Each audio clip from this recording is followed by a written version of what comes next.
André van Ellinkhuizen se jare in die polisie het nie sy liefde vir stories en geskiedenis afgestomp nie. Dit het dit eerder vergroot.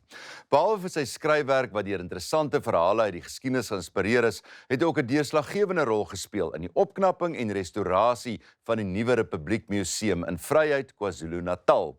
Ons het gaan kennis maak. Sedert polisiekaptein André van Ellinkhuizen in 2014 'n berig geskryf het oor 3 polisiekonstabels wat hul lewens in 1947 verloor het, was hy koel deur die kerk. Stories van gister se helde volg hom, fascineer hom en noop hom om hul verhale neer te pen. André, is ek reg as ek sê jy's baie meer gefassineer met die lief en leed van mense eerder bloot net die geskiedenis op sigself? Geskiedenis hou ek van, maar ek het eerder 'n liefde vir mense, om te weet wie was hulle, waar kom hulle vandaan, wat is dit wat hulle laat draai, wat is vir hulle belangrik. Jy het ook 'n lekker lang loopbaan in die polisie? Ek het in 1985, aan die einde daarvan, het ek as 18-jarige by die Suid-Afrikaanse polisie aangesluit. So ek het al reeds 40 jaar diens in die polisie. Was dit nie ook 'n verslag of iets wat jy moes geskryf het oor 3 konstabels, wat jy so 'n bietjie die skrywer in jou aangewakker het nie? Die Servamus tydskrif het my gevra of ek nie 'n storie wil doen oor David Pirén en die ander 2 manne nie. Toe kom ek agter dat ek 'n liefde het om te skryf. En van daar af het dit net toe nou gegroei tot nou toe. Na 7 jaar se navorsing publiseer hy sy eerste boek Yesterday's Heroes in 2022, wat uit 82 kortvertellings oor helde uit die verlede bestaan. Daarna volg Rooibok, wat deur 'n perd se graf waarop hy afgekom het geïnspireer is, en toe 'n boek genaamd Tommy, oor die ware verhaal van Tommy Ferreira wat in die Tweede Wêreldoorlog gesneuwel het. Kom ons kom by Tommy. 'n Deel van sy verhaal speel ook juis af hier by hierdie gastehuis waar ons vandag sit. Dit is in hierdie huis waar Tommy as 'n 5-jarige seun van die plaas af gekom het om hier by die Moelman familie te kom loseer, om skool toe te gaan. Dit is in hierdie huis op die voorstoep waar Tommy vir die eerste maal verlief geraak het, en dit is by die voorhekkie van hierdie huis waar Tommy vir Millie Hem ingewag het toe sy hom kom haal het om saam te gaan na die matriekbal toe in haar pa se Rolls-Royce. Wat van sy lewe of sy verhaal het jou aandag getrek? Die idee het gekom uit 'n 1 bladsy brief van 'n kaptein Ernest Kelly van die lugmag. Hy het hierdie brief geskryf aan Tommy Ferreira se ouers om hulle in te lig van sy tragiese dood. Dit het my aandag getrek en ek het besluit ek moet sy stories skryf. Dit klink vir my is nogal harde werk, nie?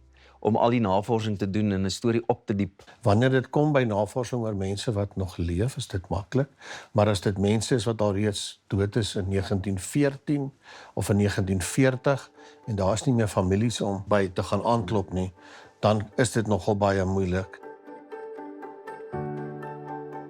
Colette, hoe sal jy verander nou as 'n mens opsom? André is lief vir mense, hy hou van gesels, hy is baie lief vir geskiedenis. As ons so deur die dorpies ry op pad ergens heen, dan het hy altyd 'n staaltjie of 'n feit of ietsie oor 'n dorpie te vertel. So ek dink dis maar waar die kinders ook hulle liefde vir geskiedenis gekry het. En hier kom die groot vraag nou. Watter van sy boeke is jou gunsteling? Beslis Rooibok, Hoekom? omdat dit sy eerste Afrikaanse verhaal was.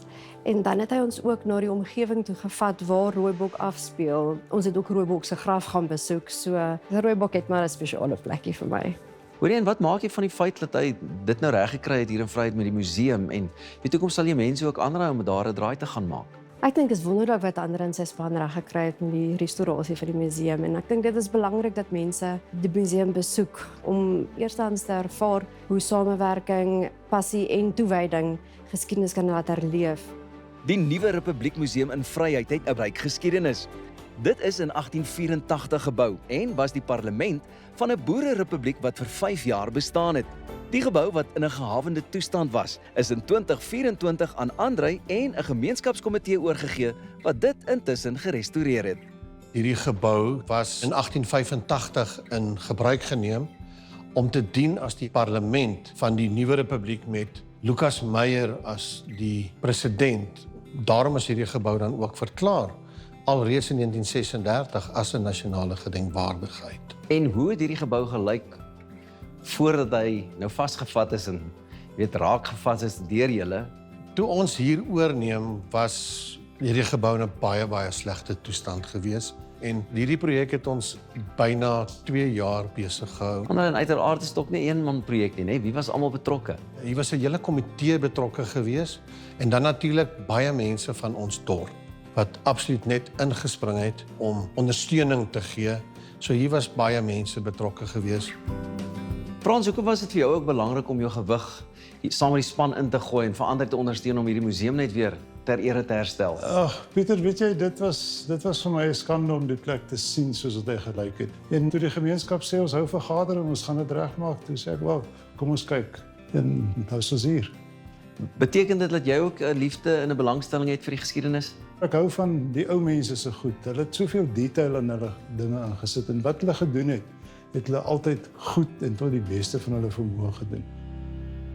Wat sou jy reken is nogal benoemenswaardig? Wat staan vir jou uit van die items wat julle hier op uitstalling het? Die voorlaaiers wat sommige kom uit die tyd van die Zulu-oorlog, ander uit die tyd van die Anglo-Boereoorlog wat moontlik 'n skoot kon geskiet het by 'n plek soos by Bloedrivier of op Slobbaanberg.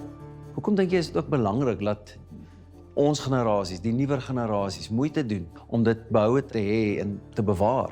As jy nie weet waar jy vandaan kom nie, as jy nie jou verlede ken nie, dan is jou toekoms redelik vaag. In die Stem van Suid-Afrika staan daar in 'n versreël: laat die erfenis van ons vaders vir ons kinders ook 'n erfenis bly, en ek staan by daai punt. Die verlede los spore, maar sonder boeke, museums en monumente vervaag en verdwyn waardevolle stories, kennis, interessanthede en lesse met tyd. Danksy mense soos Andrei gaan baie van hierdie waardevolle herinneringe nog lank kan voortleef.